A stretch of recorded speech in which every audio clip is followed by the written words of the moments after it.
देख रहे हैं Satyavarta TV news. Satyavarta TV news में आपका स्वागत है। आइए नजर डालते हैं आज के मुख्य समाचारों पर। छत्रपति शिवराय शाहू फुले आंबेडकर आचार्य बाळशास्त्री जांभेकर यांच्या स्मृतीस अभिवादन। आज या ठिकाणी दोन्ही महानगरपालिका महानगर पत्रकार संघ व श्री साई सेवा संस्था भिवंडी यांच्या संयुक्त विद्यमाने 6 जानेवारी आचार्य बाळशास्त्री जांभेकर यांचा स्मृतिदिन आणि त्यानिमित्ताने आयोजित पत्रकार सन्मान सोहळा 2025 आणि या पत्रकार सन्मान सोहळ्यासाठी खास करून उपस्थित पत्रकार पुढारी चॅनलचे चेअरमन सन्माननीय तुळशीदासजी भोटे साहेब, डॉक्टर स्वातीताई अध्यक्ष श्री साई सेवा संस्था, संजयजी घोष साहेब, कुंदनजी पाटील साहेब, साईनाथजी तारे साहेब, भगवानजी चंदे साहेब, संजयजी ठाकरे साहेब, विचार मंचावर उपस्थित सर्व सन्माननीय मंचासमोरील आपण सर्व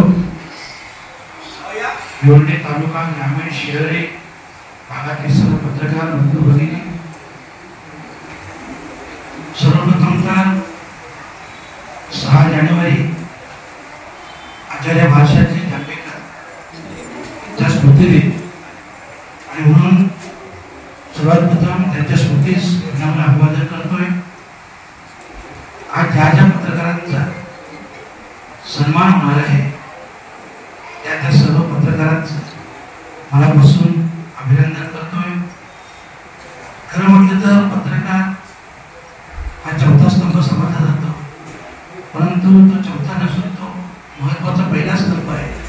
कारण पत्रकारांनी ठरवलं, मी नेहमीच सांगतो, माझे म्हणणं आहे, पत्रकारांनी ठरवलं जी योग्य बाजू असेल त्या बाजूने तुम्ही उभं राहायचं ठरवलं तर अन्यायाला तुम्ही सहज जिंकू शकता। ही पत्रकारांची बाजू आहे आणि हे सगळं करताना मी अगोदर सुद्धा बोललेलं आहे। म्हणजे अशी वेळ आली की आज बाळामामा कार्यक्रमाला आले, मदत केले, तुमच्या बाळामामाचं काय चुकलं तरी सुद्धा तेवढ्याच निर्भीडपणे माझ्या विरोधात सुद्धा लिहा, तेही मला चालेल, परंतु पत्रकारिता ही निर्भीड असावी।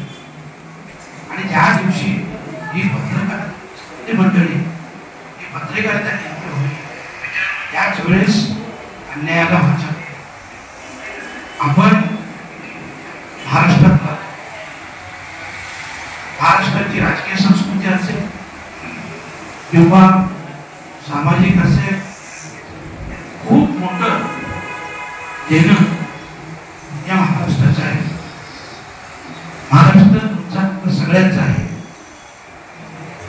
परंतु या महाराष्ट्रात आजची परिस्थिती खूप गंभीर होत चाललेली आहे आणि या गंभीर परिस्थितीत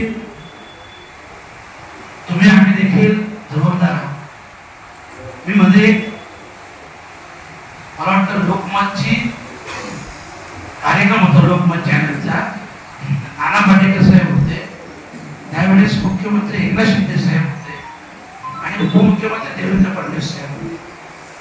त्यावेळेस नाना पाटेकर साहेब एकदम रोख नाना पाटेकर साहेबांनी सांगितलं की साहेब तुम्ही गुंडांना तिकीट देता, त्यांच्यावर आरोप असतात भ्रष्टाचाराची, यांना त्यांना तिकीट देतात, अशा लोकांना तुम्ही तिकीट देता, निवडून आणता, अर्थात त्यांची ताकद वाढते, ही तुमची जबाबदारी नाही की चांगल्या लोकांना तिकीट मिळावं। त्यावेळेस मी बघितलं फडणवीस साहेबांनी एक खूप चांगलं प्रामाणिक उत्तर दिलं की ठीक आहे, ही जबाबदारी आमची आहे, परंतु जेव्हा आम्ही चांगल्या व्यक्तीला तिकीट देतो, स्वच्छ चरित्राच्या माणसाला तिकीट देतो, निवडून देत नाही, आणि जेव्हा अशा लोकांना तिकीट देतो तेव्हा निवडून देणारे लोकच असतात, तर त्यांचं म्हणणं जी आमची जबाबदारी आहे ही लोकांची जबाबदारी म्हटलं तर लोकशाहीत मतदार हा सगळ्यात मोठा राजा असतो आणि मतदार म्हणजे आपण सगळे सर्वसामान्य जनता. आपल्या हातात एवढी मोठी ताकद आहे की आपण ठरवलं तर त्या माणसाला योग्य अशा माणसाला निवडून देऊ शकतो. योग्य लोक त्या याच्यात गेली तर योग्य शासन आपण पाहिलं असेल हे निर्माण व्हायला वेळ लागत नाही. आणि म्हणूनच आजच्या दिवशी मी एवढंच सांगेन, आपण सगळ्यांनी आपली जबाबदारी पाळावी. पत्रकारांनी भिवंडीत खूप मोठे प्रश्न आहेत, म्हणजे मला वाटतं माझ्या 5 वर्षात संपणार नाही एवढे प्रश्न भिवंडीत हस्तांतरित आहेत. आणि ह्या सगळ्या प्रश्नांमध्ये वेळोवेळी तुमच्या मार्गदर्शनाची सल्ल्याची जिथे जिथे गरज असेल मी नक्कीच तुम्हाला भेटायला आव्हान देखील करेन. आणि खरोखरच जर समाजाचं काम असेल, चांगलं काम असेल तर तुम्ही देखील माझ्या पाठीशी राहा. पुन्हा सांगतो, मी जरी उद्या चुकलो तरी माझ्या विरोधात देखील तेवढ्याच निर्भीडपणे आपण उभे राहा. कारण आपलं स्वातंत्र्य, आपली निर्भीडपणा हीच या तालुक्याला, शहराला, जिल्ह्याला, राज्याला आणि या देशाला वाचवू शकतो. एक जर बलशाली लोकशाही आणायची असेल तर पत्रकारांना 100% स्वातंत्र्य मिळालं पाहिजे या मताचा सुद्धा मी आहे. आणि म्हणूनच पुन्हा एकदा आजच्या या कार्यक्रमाच्या माध्यमातून सगळ्या पत्रकार बंधूंना खूप खूप शुभेच्छा देतो. आणि ज्यांच्या नावाने हा पत्रकारांचा दिवस असतो त्या बाळशास्त्री जांभेकरांना देखील आदरांजली वाहतो. आणि मला शहरसाठी दुसऱ्या कार्यक्रमात जायचं असल्यामुळं गोटे साहेब तुमची माफी मागतो आणि आपल्या सगळ्यांची माफी मागतो, दिलगिरी व्यक्त करतोय, आपली रजा घेतो. कारण खरं म्हटलं तर मला मी बोलण्यापेक्षा साहेब तुमचं ऐकायचं होतं. असं रेकॉर्डिंग करायला माझा माणूस असेल हा, आणि मी नक्कीच तुम्हाला ऐकेन.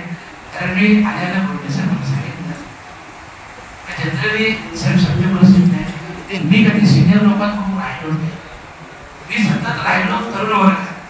त्याच्यामुळे आजही माझ्या मार्गदर्शक आदर्शक खूप तरुण मंडळी असतात. त्याच्यामुळे काय होतं, काही वेळा त्याचे निर्णय फास्ट होतात पण चुकतच.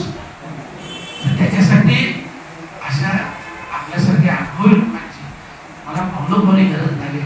कारण आज लोकांनी त्यांचं काम केलं, लोकांनी मला खासदार बोलवलं, पण त्यांच्या अपेक्षा पूर्तीसाठी योग्य त्या दिशेने, योग्य त्या मार्गाने आणि साहजिकच लोकशाही मार्गाने जाऊन त्यांच्या अपेक्षा पूर्ण करण्याचं खूप मोठं आव्हान माझ्यावर देखील आहे. आणि अपेक्षा आहे साहेब तुम्ही देखील माझ्यासोबत आहात. मी तुमचा नंबर देखील घेतलेला आहे. मी तुम्हाला वेळोवेळी नक्की थोडा मध्ये त्रास देत जाईल, वेगळे अभ्यास सांगतो, परंतु आपल्या संपर्कात नेहमी आहे. पुन्हा एकदा सगळ्यांचे आभार मानतो. धन्यवाद. जय हिंद, जय महाराष्ट्र. इसी तरह सबसे पहले खबरों को देखने के लिए हमारे चैनल को सब्सक्राइब करें, लाइक करें, शेयर करें. धन्यवाद.